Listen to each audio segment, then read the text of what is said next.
Bonjour chers élèves, aujourd'hui, bien sûr, on va essayer de faire une petite leçon de grammaire intitulée la phrase simple et la phrase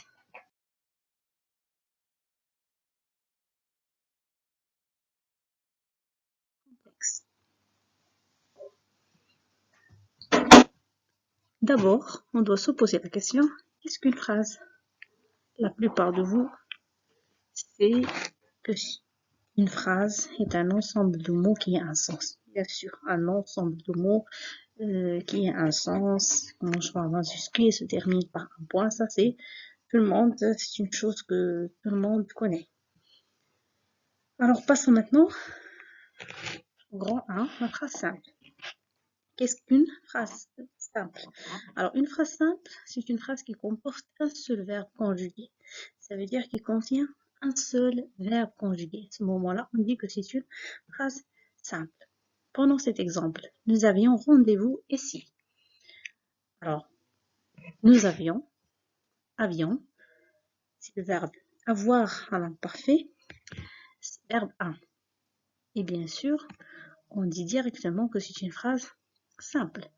Deuxième exemple, chaque soir, je regarde un film avec mes parents. Alors, regarde ici, c'est un verbe, c'est le verbe regarder du premier groupe, conjugué au présent. Toute cette phrase, même si elle est longue, contient un seul verbe. On dit toujours qu'il s'agit d'une phrase simple. Alors, pour conclure, on peut dire que dans cette phrase, même si la phrase est longue, il comporte un seul verbe conjugué. Alors, on est toujours devant une phrase simple. C'est bon? Sachant bien que, ou bien mettez bien dans votre tête, chers élèves, que même si vous voyez une phrase qui est très longue et contient beaucoup d'informations, vous distinguez juste s'il s'agit d'un seul verbe ou bien plusieurs verbes pour pouvoir préciser est-ce qu'il est simple ou bien est-ce qu'il est complexe. Attention, il ne faut pas tenir compte des verbes à l'infinitif. Exemple, il revient pour voir son frère. Ici, nous avons le verbe revenir au présent. Il revient pour voir. Mais on a aussi un deuxième verbe. Mais ce deuxième verbe-là, c'est un verbe à l'infinitif. Alors, est-ce qu'on peut dire ici qu'il s'agit d'une phrase simple? Oui, il s'agit d'une phrase simple, même s'il y a deux verbes. Parce que ce qui compte pour nous, comme on a dit au début, c'est que la phrase simple comporte un seul verbe conjugué. Il doit être conjugué. Alors, un seul verbe conjugué plus verbe à l'infinitif égale toujours à une phrase simple.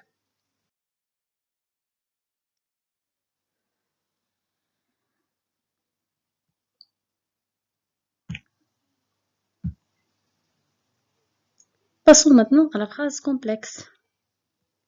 Bien sûr, c'est une phrase qui comporte plusieurs verbes conjugués, contrairement à la phrase simple. On dit alors qu'elle contient plusieurs propositions. Alors, pour réexpliquer ça, je peux vous dire que la phrase simple, ou bien la phrase complexe, et contrairement à la phrase simple, il se compose, ou bien il contient plusieurs verbes conjugués. Je souligne bien sous le mot conjugué. Et quand on dit plus qu'un verbe conjugué, ça veut dire que nous sommes devant plusieurs propositions. Proposition, un ensemble de mots qui a un sens, c'est la même chose, une phrase qui a un sens. Alors, pour bien comprendre, on prend l'exemple suivant. Il est de retour et il a les poches pleines. Comme vous voyez ici, nous sommes devant le verbe être au présent, comme un verbe a, et on a a, le verbe avoir, comme verbe de. Ces deux verbes-là, comme vous remarquez, sont les deux conjugués. Alors, nous sommes devant une phrase complexe.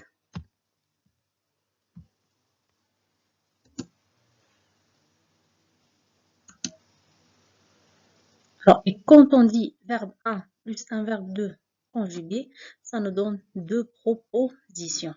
Ça veut dire deux ensembles de phrases qui ont un sens. Parce que si je sépare il est de retour, bien, elle a un sens. il a les poches pleines, il a un sens. Ça veut dire deux propositions.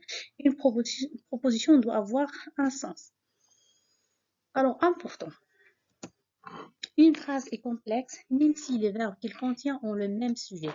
Ça veut dire, je peux trouver une phrase qui contient plusieurs verbes, conjugués bien évidemment, mais avec le même sujet.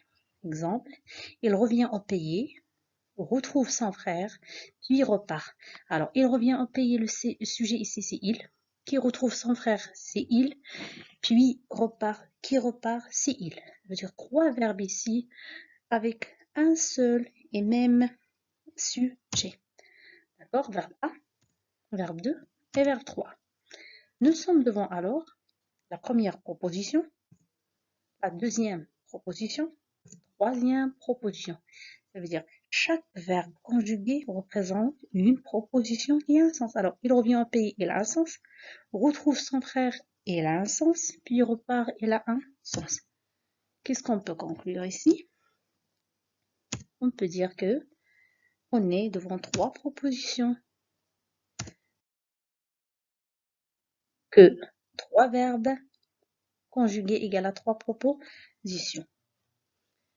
Pour bien comprendre ce que je viens de vous dire en gros, on peut faire ensemble ce petit exercice. Souligne les verbes conjugués et indique s'il s'agit d'une phrase simple ou complexe. C'est très facile.